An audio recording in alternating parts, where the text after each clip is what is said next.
Morning mga paps, eto CBT ulit tayo after 2K. So ito yung sinasabi ko sa inyo, yung pinag-form ko nakaraan, nalihain to. Pero nakakailang CBT na ako dito, buo pa rin, wala pa rin kayod. Yan. Pag may kayod kasi nasa backplate lang yan, either matalas o di kaya may uka. Ayan, diba? Tingnan natin.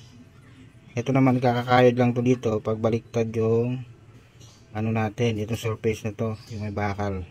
Lalo yung mga stock, pag magkamali ka ng stock, dapat kanan yung may takip o flat surface, yung wala pa. Nakatatlong CBT na ako dito sa bago kong pulley. So yung backplate na ito na partner, hindi ko ginamit kasi kinakayod yung bola. So itong luma ko yung ginamit ko, yung stock ko, pwede naman siya. So yun lang mga paps.